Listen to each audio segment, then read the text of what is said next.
ಮಾನ್ಯ ಸಭಾಧ್ಯಕ್ಷೆ, ಚುಕ್ಕಿಗುಟ್ಟೆನ ಪ್ರಶ್ನೆ ಸಂಖ್ಯೆ 399 ಮಾನ್ಯ ಗ್ರಾಮೀಣಾಭಿವೃದ್ಧಿ ಮತ್ತು ಪಂಚಾಯತ್ ರಾಜ್ ಸಚಿವರಿಗೆ ಕೇಳಬಯಸ್ತೀನಿ. ಉತ್ತರವನ್ನು ಒದಗಿಸಲಾಗಿದೆ ಅಧ್ಯಕ್ಷ. ಸನ್ಮಾನ್ಯ ಸಭಾಧ್ಯಕ್ಷೆ, ನಾನು ಕೇಳಿರುವಂಥದ್ದು ಜಲ್ ಜೀವನ್ ಮಿಷನ್ ಈ ಯೋಜನೆಯ ಬಗ್ಗೆ ಕೇಳಿರುವಂಥ ಪ್ರಶ್ನೆಗೆ ಮಾನ್ಯ ಸಚಿವರು ಉತ್ತರವನ್ನು ಕೊಟ್ಟಿದ್ದಾರೆ. ಸಭಾಧ್ಯಕ್ಷೆ, ಜಲ್ ಜೀವನ್ ಮಿಷನ್ ನಮ್ಮ ದೊಡ್ಡಬಳ್ಳಾಪುರ ತಾಲೂಕಲ್ಲಿ 373 ಹಳ್ಳಿಗಳಲ್ಲಿ 369 ವರ್ಕು 2023ನೇ ಇಸ್ವಿಯಿಂದ ಈ ಒಂದು ಕಾಮಗಾರಿ ನಡೀತಾ ಇದೆ. ಸಭಾಧ್ಯಕ್ಷೆ, ಇದರಲ್ಲಿ ಒಟ್ಟು 74 ಜನ ಕಾಂಟ್ರಾಕ್ಟರ್ಗಳು ಕೆಲಸವನ್ನು ತಗೊಂಡಿದ್ದಾರೆ. 74 ಜನರಲ್ಲಿ ಹತ್ರ 25 ಜನ ಕಾಂಟ್ರಾಕ್ಟರು ಅಬ್ಸ್ಕಾಂಡಿಂಗ್ ಆಗಿದ್ದಾರೆ. ಸಭಾಧ್ಯಕ್ಷೆ, AWEಗಳು ಯಾವುದೇ ರೀತಿ ಕೆಲಸವನ್ನು ಯಾವ ರೀತಿ ಮಾಡಬೇಕು RWS AWEಗಳು ಆ ಕೆಲಸ ಆಗ್ತಾ ಇಲ್ಲ. ಒಂದು ಕಳಪೆ ಕಾಮಗಾರಿ ಮಾಡೋದು ಒಂದಾದರೆ, ಇನ್ನೊಂದು ಏನಾಗಿದೆ, ರೋಡ್ ಕಟಿಂಗ್ ಮಾಡಿಬಿಟ್ಟಿದ್ದಾರೆ. ಕೆಲವೊಂದು ಕಡೆ ರೀಸ್ಟೋರೇಷನ್ ಮಾಡಿಲ್ಲ. ಕೆಲವೊಂದು ಕಡೆ ಓವರ್ ಹೆಡ್ ಟ್ಯಾಂಕು ಕಾಲಮ್ ಮಾತ್ರ ಎತ್ತಿದ್ದಾರೆ, ಮೇಲೆ ಓವರ್ ಹೆಡ್ ಟ್ಯಾಂಕ್ ಕಟ್ಟಿಲ್ಲ. ಬೋರ್ವೆಲ್ಗಳು ಸೆಪರೇಟ್ ಡ್ರಿಲ್ಲಿಂಗ್ ಆಗುತ್ತೆ. ಬೋರ್ವೆಲ್ಗಳು ಈಗ ಉದಾಹರಣೆಗೆ 278 ಬೋರ್ವೆಲ್ಗಳು ಒಟ್ಟು ನಮ್ಮ ತಾಲೂಕು ಕೊಟ್ಟಿರುವಂಥದ್ದು. ಅದರಲ್ಲಿ ಕೇವಲ 133 ಬೋರ್ವೆಲ್ಗಳು ಮಾತ್ರ ಈಗ ಡ್ರಿಲ್ಲಿಂಗ್ ಆಗಿರುವಂಥದ್ದು. ಬೇಸಿಗೆ ಕಾಲ ಬರ್ತಿರೋದ್ರಿಂದ ಆಗಿರುವಂಥ 133ರಲ್ಲೂ ಎಲೆಕ್ಟ್ರಿಫಿಕೇಶನ್ ಆಗಿರುವಂಥದ್ದು ಬರೀ 50% ಆಗಿದೆ. ಹೀಗಾಗಿ ಇದು ಪೀಸ್ ವರ್ಕ್ ಮಾಡೋ ರೀತಿಯಲ್ಲಿ ಮಾಡಿಬಿಟ್ಟಿದ್ದಾರೆ. ಓವರ್ ಹೆಡ್ ಟ್ಯಾಂಕ್ ಕಟ್ಟಕ್ಕೆ ಸೆಪರೇಟು ಒಬ್ಬರು contract, road cutting CC road cutting separate, pipe laying separate, ಸಂಪೂರ್ಣ ಪ್ಯಾಕೇಜನ್ನು ಯಾವುದೋ ಉತ್ತರ ಕರ್ನಾಟಕದಿಂದ ಆಗ್ಬೋದು, ಕಿತ್ತೂರು ಕರ್ನಾಟಕದಿಂದ ಆಗ್ಬೋದು, ಬೇರೆ ಬೇರೆ ಕಡೆಯಿಂದ ಬೆಂಗಳೂರಿಂದ ಬಂದಿರೋರು ಬೇಕಾದಷ್ಟು ಜನ ಕಾಂಟ್ರಾಕ್ಟರ್ಗಳು ಬಂದು ಅರ್ಧಂಬರ್ಧ ಕೆಲಸ ಮಾಡಿ ಮೆಟೀರಿಯಲ್ ಬಿಲ್ಗಳು ಅವರು ಏನು ಬಿಲ್ ತಗೊಂಡು ಕಾಮಗಾರಿ ಪೂರ್ಣಗೊಳಿಸ್ದೆ, ರೋಡ್ಗಳನ್ನು ರಿಸ್ಟೋರೇಷನ್ ಮುಗಿಸ್ದೆ ಕಾಮಗಾರಿ ತುಂಬ ಮಂದಗತಿಯಲ್ಲಿ ನಡೀತಾ ಇದೆ. ಹಾಗಾಗಿ ಮಾನ್ಯ ಸಚಿವರಲ್ಲಿ ನಾನು ವಿನಂತಿಸಿಕೊಳ್ಳುವಂಥದ್ದು, ಅಧಿಕಾರಿಗಳಿಗೆ ಸೂಕ್ತ ರೀತಿಯಲ್ಲಿ ನಿರ್ದೇಶನವನ್ನು ನೀಡಿ, ಬೇಸಿಗೆ ಕಾಲ ಬೇರೆ ಬರ್ತಿರೋದ್ರಿಂದ ಏನೋ ಒಳ್ಳೆಯ ಒಂದು ಕೆಲಸವನ್ನು ಮಾಡ್ತಾ ಇದೆ RDPR ಇಲಾಖೆ. 100% ಮನೆಗಳಿಗೆ ನೀರು ಕೊಡುವಂಥ ಕೆಲಸ.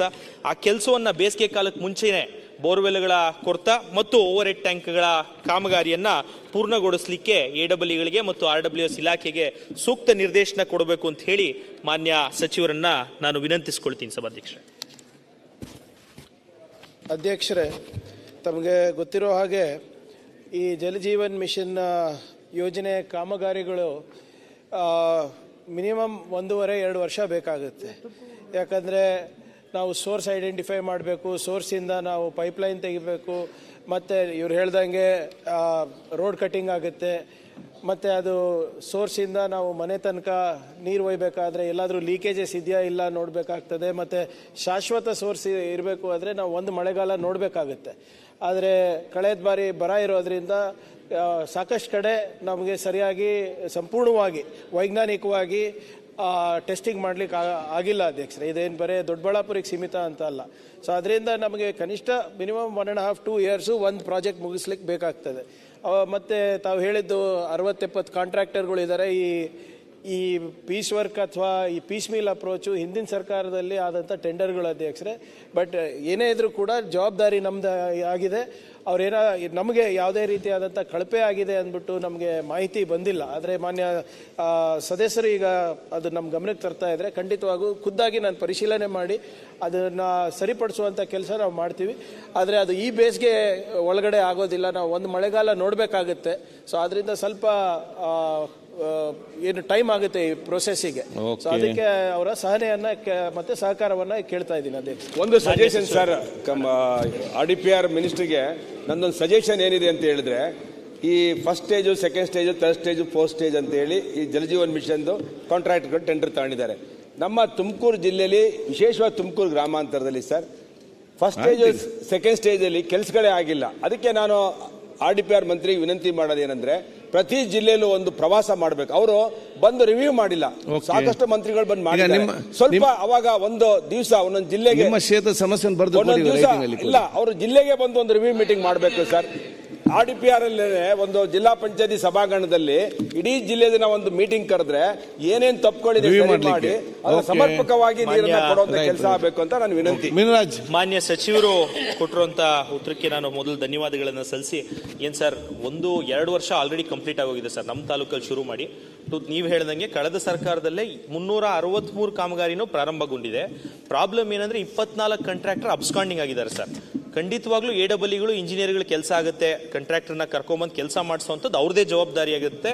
ಹಾಗಾಗಿ ಅದೊಂದು ದಯವಿಟ್ಟು ಇನ್ಸ್ಟ್ರಕ್ಷನ್ ಕೊಟ್ಟು, ಯಾಕಂದ್ರೆ ಬೇರೆ ಬೇರೆ ತಾಲೂಕುಗಳಿಂದ ಬಂದಿರುವಂಥವ್ರು ಒಂದು ನಿಮಿಷ ಸರ್, ನಮ್ಮ ತಾಲೂಕಲ್ಲಿ ಇರುವಂಥ ಸಮಸ್ಯೆ, ನಾವು ಪ್ರತಿಯೊಬ್ಬರು ಕುಡಿತಾ ಇರೋದು ಬೋರ್ವೆಲ್ ನೀರು.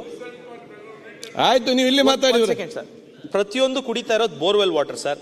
ದಯವಿಟ್ಟು ಈ ಬೋರ್ವೆಲ್ ಡ್ರಿಲ್ಲಿಂಗ್ ಏನಿದೆ ಅದು ಸ್ಲೋ ಆಗಿದೆ sir. Only 133 borewells are completed. ಈ ಬೇಸಿಗೆ ಕಾಲಕ್ಕೆ ಮುಂಚೆ ದಯವಿಟ್ಟು ಒತ್ತನ್ನು ಕೊಟ್ಟು ಕೋಲಾರ, ಚಿಕ್ಕಬಳ್ಳಾಪುರ, ಬೆಂಗಳೂರು ಗ್ರಾಮಾಂತರ, ಯಾಕಂದ್ರೆ ಇಲ್ಲಿ ನಮ್ಗೆ ಯಾವುದೇ ನದಿ ನೀರಿಲ್ಲ, ಸ್ವೀಟ್ ವಾಟರ್ ಸೋರ್ಸ್ ಇಲ್ಲ, ಸಿಹಿ ನೀರು ಸೋರ್ಸ್ ಇಲ್ಲ. ಹಾಗಾಗಿ ದಯವಿಟ್ಟು ಈ ಬೋರ್ವೆಲ್ ಡ್ರಿಲ್ಲಿಂಗ್ ಅನ್ನ ತುರ್ತುಗತಿಯಲ್ಲಿ ಮಾಡಿದ್ರೆ ಈ ಸತಿ ಬೇಸಿಗೆಗೆ ನಮ್ಗೆ ತುಂಬಾ ಅನುಕೂಲ ಆಗುತ್ತೆ. ಇದ್ರ ಜೊತೆ ತಮ್ಮ ಗಮನಕ್ಕೆ ಇನ್ನೊಂದು ಪ್ರಶ್ನೆನೂ ಹಾಕಿದೆ, ಅದು ಸ್ಟಾರ್ ಆಗಿಲ್ಲ. ಮಜ್ರಾ ಹೊಸಳ್ಳಿ ಮತ್ತು ದೊಡ್ಡ ತುಮಕೂರು 17 ಗ್ರಾಮಗಳಿಗೆ ಕುಡಿಯೋ ನೀರು ನಮಗೆ ಗ್ರೌಂಡ್ ವಾಟರ್ ಕಂಟ್ಯಾಮಿನೇಷನ್ ಆಗಿ ಕುಡಿಯೋ ನೀರು ಕೊಡಕ್ಕಾಗದೆ ಜಕ್ಕಲ್ ಮಡುಗು ನೀರು ಹೊಡಿತಾ ಇದೀವಿ. ಅದೊಂದು ಆಲ್ಮೋಸ್ಟ್ 10 ಕೋಟಿ ರೂಪಾಯಿದೊಂದು ಪ್ರಪೋಸಲ್ ತಮ್ಮ ಸಚಿವಾಲಯಕ್ಕೆ ಕೊಟ್ಟಿದ್ವಿ. ದಯವಿಟ್ಟು ತಮ್ಮ ಸಹಕಾರದಿಂದ ಅದು ಒಂದು ಕೆಲಸ, ಮಜ್ರಾ ಹೊಸಳ್ಳಿ ಹಾಗೂ ದೊಡ್ಡ ತುಮಕೂರಿಗೆ ನೀರು ಕೊಡಲಿಕ್ಕೆ ವಿಶೇಷವಾದಂತಹ ಅನುದಾನವನ್ನ ಕೊಡಬೇಕು ಅಂತ ಈ ಮೂಲಕ ಕೇಳ್ಕೊಳ್ತೀನಿ ಸರ್. ಮಾನ್ಯ ಸಭಾಧ್ಯಕ್ಷರೇ, ಮಾನ್ಯ ಸುರೇಶ್ ಸಾಹೇಬ್ರು ಹೇಳ್ದಂಗೆ ನಾವು ಹೋದ ಬಾರಿ ಪಾವಗಡ ಇನ್ಸ್ಪೆಕ್ಷನ್ ಹೋಗಿದ್ದೆ ಅಧ್ಯಕ್ಷರೇ. ಅವಾಗ ತುಮಕೂರಿನಲ್ಲಿ ಕೂಡ ಎಲ್ಲ ರಿವ್ಯೂ ಅಲ್ಲೇ ತುಮಕೂರಿನಲ್ಲೇ ಮಾಡಿದೆ. ಮತ್ತು ಸದನದ ಗಮನಕ್ಕೆ ತರಲಿಕ್ಕೆ ಬಯಸ್ತಾ ಇದ್ದೀನಿ, ಪ್ರತಿ 2ನೇ ತಾರೀಕು ನಮ್ಮ ಇಲಾಖೆಯಲ್ಲಿ ಎಲ್ಲ CEOಗಳದ್ದು ಮೀಟಿಂಗು ಖುದ್ದಾಗಿ ನಾನೇ ತಗೋತೀನಿ. ನಾವು ಅಧಿಕಾರಕ್ಕೆ ಬಂದಾಗಿಂದ 2 ಮೀಟಿಂಗ್ ಮಿಸ್ ಆಗಿರೋದು ಹೊರತು ಬೇರೆ ಯಾವ ಮೀಟಿಂಗು ಮಿಸ್ ಆಗಿಲ್ಲ ಅಧ್ಯಕ್ಷರೇ. ಅವರ ಏನು ಸಲಹೆ ಇದೆ ಅದನ್ನು ನಾವು ತಗೊಂಡು ಅಲ್ಲಿ ಏನು ಸರಿಪಡಿಸ್ಬೇಕೋ ಮಾಡ್ತೀವಿ. ಮತ್ತು ವಿಶೇಷವಾಗಿ ದೊಡ್ಡಬಳ್ಳಾಪುರದ ವಿಷಯದಲ್ಲಿ ಅವರೇನು ಕಾಂಟ್ರಾಕ್ಟರ್ ಸಬ್ಸ್ಕಾಂಡಿಂಗ್ ಆಗಿದ್ದಾರೆ ಅಂತ ಹೇಳ್ತಾ ಇದ್ದಾರೆ. ನನ್ನ ಪ್ರಕಾರ ಅಷ್ಟು ದೊಡ್ಡ ಮಟ್ಟದ ಆಗಿಲ್ಲ ಅಂತ ನಾನು ಭಾವಿಸ್ತಾ ಇದ್ದೀನಿ. ಬಟ್ ಅವರಿಗೆ ನಾನು ಇವತ್ತೇ ಅದ್ರ ಬಗ್ಗೆ ಸಂಪೂರ್ಣವಾಗಿ ಮಾಹಿತಿಯನ್ನು ಪಡೆದು ಶಾಸಕರ ಹತ್ರ ಮಾತನಾಡ್ತೀನಿ. ಮತ್ತು ಅವರು ಭಾಳ ಪ್ರಮುಖವಾದಂಥ ಬೇಡಿಕೆ ಏನು ದೊಡ್ಡಬಳ್ಳಾಪುರ ದೊಡ್ಡ ತುಮಕೂರ್ದಂತ ಹೇಳಿದ್ದಾರೆ, ಅದು ನಾನು ಕೂಡ ನೋಡ್ಕೊಂಡು ಬಂದಿದ್ದೀನಿ. ಅವ್ರ ಮಾತಿನಂತೆ ಈಗಾಗಲೇ 10 ಕೋಟಿ ರೂಪಾಯಿದು ಅಡ್ಮಿನಿಸ್ಟ್ರೇಟಿವ್ ಅಪ್ರೂವಲ್ ಆಗಿದೆ. ಖಂಡಿತವಾಗೂ ಇನ್ನು 2-3 ತಿಂಗಳಲ್ಲಿ ಅದನ್ನು ನಾನು ತಮಗೆ ಕೊಟ್ಟ ಮಾತನ್ನು ನಾನು ಉಳಿಸ್ಕೋತೀನಿ ಅಂತ ನಾನು ಹೇಳಕ್ಕೆ ನಾನು ಧನ್ಯವಾದಗಳು ಸರ್. ಶಿವಲಿಂಗ ಗೌಡ್ರು.